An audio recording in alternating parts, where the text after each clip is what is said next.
Hello friends, இன்றைக்கி நம்ம KFC ஸ்டைலில் கிறிஸ்பி சிக்கன் எப்படி வீட்லேயே சூப்பராக செய்கிறது பார்க்கலாம் வாங்க. இது கிட்ஸ்லேருந்து பெரியவங்க வரைக்கும் எல்லாம் சூப்பராக சாப்பிட்லாம். ஈவினிங் ஸ்நாக்காகவும் கொடுக்கலாம். வாங்க இது எப்படி செய்கிறது பார்க்கலாம்.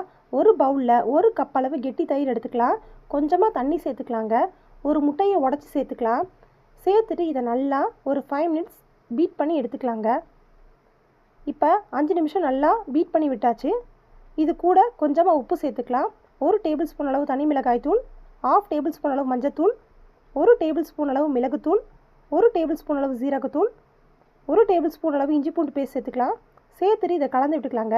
இப்போ நமக்கு பேட்டர் ரெடி ஆயிடுச்சு. இப்போ நம்ம சிக்கன் லெக் பீஸ் இல்லைனா போன்லெஸ் சிக்கன் எது வச்சுருக்கோமோ அதை எடுத்து நல்லா டிப் பண்ணிவிட்டு ஒரு 3லேருந்து 4 மணி நேரம் ஃப்ரிட்ஜில் வச்சு மேரினேட் பண்ணி எடுத்து வச்சுக்கலாம். இப்போ பேட்டர் ரெடி ஆயிடுச்சு.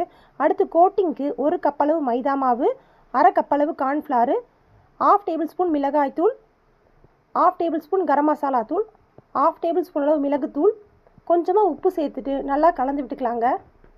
இப்போ நமக்கு மேலே கோட்டிங்க்கான இந்த பவுடர் நமக்கு ரெடி ஆயிடுச்சு. இதை நம்ம மேரினேட் பண்ணி எடுத்து வச்சுருக்க சிக்கனை இதோட நல்லா மிக்ஸ் பண்ணி விட்டுக்கலாம். லைட்டாக மட்டும் டிப் பண்ணால் போதும். இப்போ இதை எடுத்து சில்லுன்னு இருக்க ஐஸ் வாட்டரில் லைட்டாக டிப் பண்ணி எடுத்துக்கலாம்.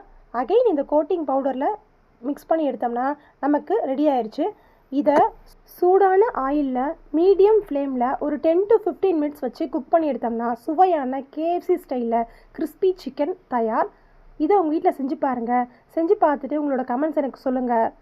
மறக்காமல் என்னோடய சேனலை லைக் அண்ட் சப்ஸ்கிரைப்.